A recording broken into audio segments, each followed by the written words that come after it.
Imagine acordar em uma manhã comum e perceber que o poço que abastecia sua casa simplesmente não fornece mais água. Não por causa de uma seca prolongada, não por um desastre natural inesperado, mas porque volumes gigantescos de água passaram a ser retirados do subsolo diariamente para alimentar uma cadeia industrial privada. Esse cenário, que parece ficção distópica, aconteceu de forma documentada em diversas regiões da Índia no início dos anos 2000.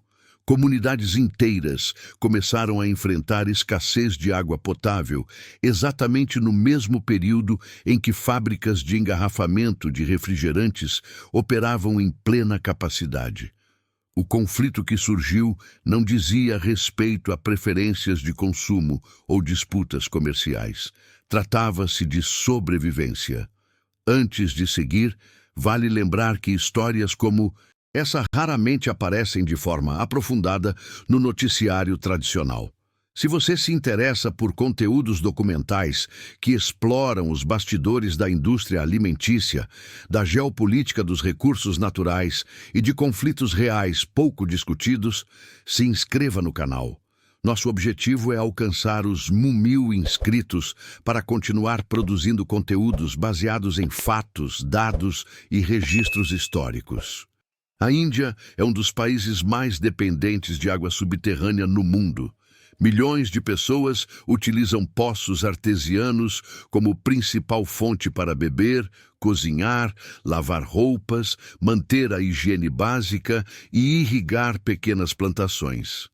Em grande parte do território, não existem sistemas robustos de abastecimento público capazes de suprir as necessidades da população rural. Nessas regiões, a água subterrânea não é um recurso complementar. Ela é o eixo central da vida cotidiana. Para muitas famílias, a profundidade do poço define tudo: quanto plantar, quando colher, se haverá comida suficiente no próximo mês e se será possível manter os filhos na escola. Em vilarejos, onde a água sempre esteve disponível a poucos metros do solo, ninguém imaginava que um dia seria preciso caminhar quilômetros para encontrar um único ponto onde ainda fosse possível encher um balde.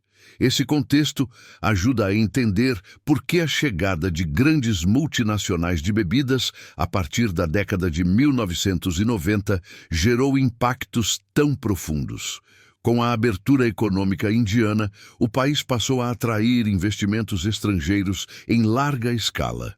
Empresas globais enxergaram ali um mercado promissor, mão de obra abundante e custos operacionais reduzidos.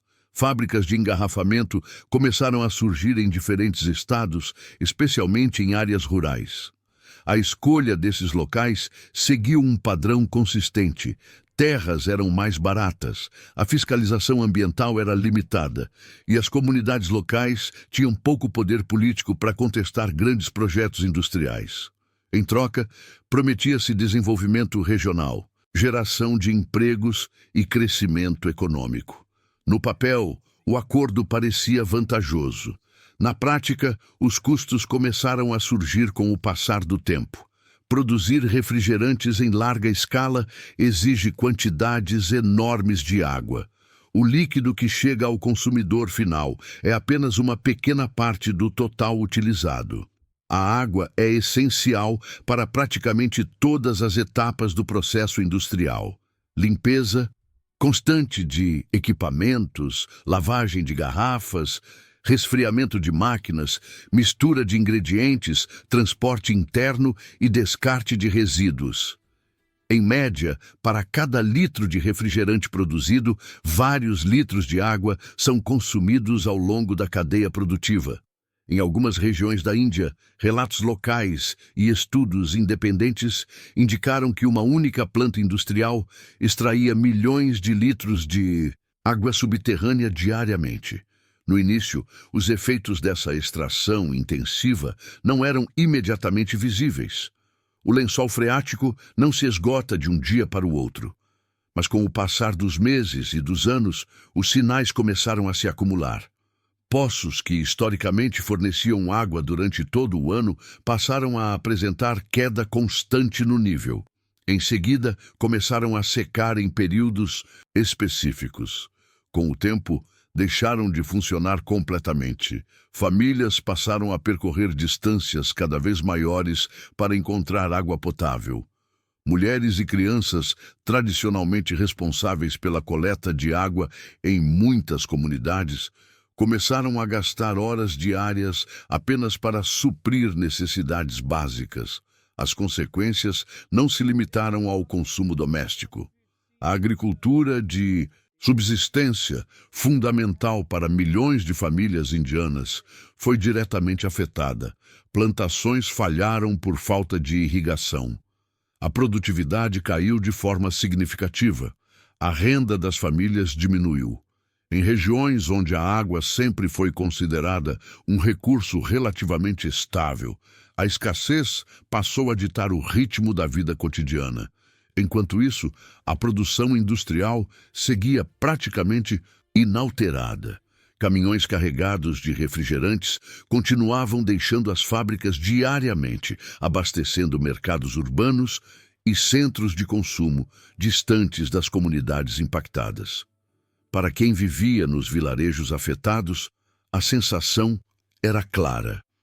A água que faltava em casa estava sendo engarrafada e vendida para outras pessoas, em outras cidades, em outros países. Um dos casos mais emblemáticos ocorreu em Plakimada, no estado de Kerala, no sul da Índia. Moradores passaram a acusar diretamente uma fábrica da Coca-Cola de esgotar os recursos hídricos da região. Estudos conduzidos por órgãos locais e instituições acadêmicas apontaram uma queda acentuada no nível da água subterrânea após o início das operações da planta. Além da redução na quantidade, surgiram preocupações com a qualidade da água restante. Moradores relataram alterações no sabor, na coloração e no odor da água disponível.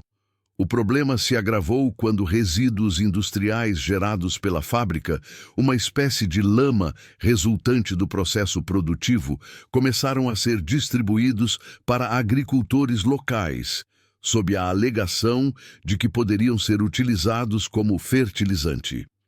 Análises posteriores levantaram preocupações sobre a presença de metais pesados nesses resíduos, incluindo substâncias potencialmente tóxicas para o solo, para os alimentos cultivados e para a saúde humana. A confiança da população foi profundamente abalada. O que começou como insatisfação se transformou em mobilização organizada. O confronto que se formou era claramente desigual. De um lado, comunidades rurais compostas por agricultores, trabalhadores informais e famílias que dependiam diretamente daquela água para sobreviver. Do outro, corporações multinacionais com faturamento bilionário, equipes jurídicas especializadas, influência política e capacidade de moldar narrativas públicas por meio de campanhas institucionais. Durante anos, protestos pacíficos foram organizados. Mulheres tiveram papel central nessas mobilizações, liderando manifestações, marchas e bloqueios simbólicos. A presença constante de moradores em frente às fábricas chamou a atenção da mídia nacional e internacional. Organizações ambientais e entidades de direitos humanos passaram a citar o caso como exemplo de conflito entre interesses corporativos e direitos básicos.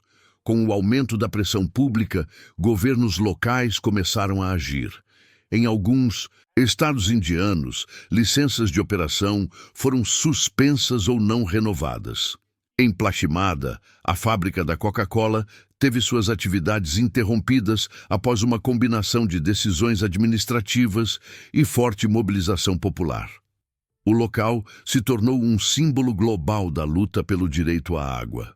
A questão central nunca foi ideológica. A pergunta era direta e difícil de ignorar. Quem deve ter prioridade no acesso a um recurso essencial à vida? Comunidades inteiras ou uma indústria de bebidas? O episódio expôs uma realidade muitas vezes negligenciada na economia global. Água, comida e bebidas não são apenas mercadorias. Elas são ativos estratégicos na geopolítica moderna. Quando empresas multinacionais passam a controlar ou influenciar o acesso a recursos básicos em países com fragilidade estrutural, cria-se uma relação de dependência.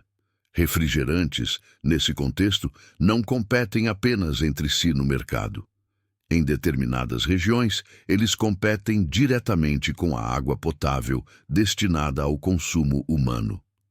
Embora muitos associem esses episódios apenas ao início dos anos 2000, seus efeitos se estendem até os dias atuais. Hoje, a Índia é um dos maiores mercados consumidores de bebidas industrializadas do mundo. Ao mesmo tempo, o país enfrenta crises hídricas cada vez mais frequentes. Grandes cidades já entraram em estado de alerta devido à escassez de água subterrânea. Dados recentes de órgãos governamentais indicam que mais da metade dos aquíferos indianos apresenta níveis críticos de exploração. Organizações internacionais alertam que a escassez de água está entre os maiores desafios do país nas próximas décadas, agravada pelo crescimento populacional, pela urbanização acelerada e pela expansão industrial. Diante desse cenário, grandes empresas passaram a adotar discursos de sustentabilidade, reposição hídrica e uso responsável da água. Relatórios corporativos afirmam que determinadas operações devolvem à natureza volumes equivalentes aos que utilizam. No entanto, críticos argumentam que compensações ambientais não resolvem o problema quando comunidades locais continuam vulneráveis e quando a extração ocorre mais rapidamente do que a capacidade natural de recarga dos aquíferos.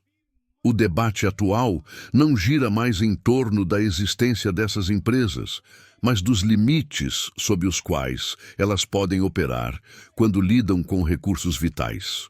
O caso da Índia não é isolado. Ele segue um padrão semelhante ao observado no México, onde o consumo de refrigerantes supera o de água potável em algumas regiões, e em partes do Oriente Médio, onde a expansão do fast food ocorre paralelamente à escassez hídrica.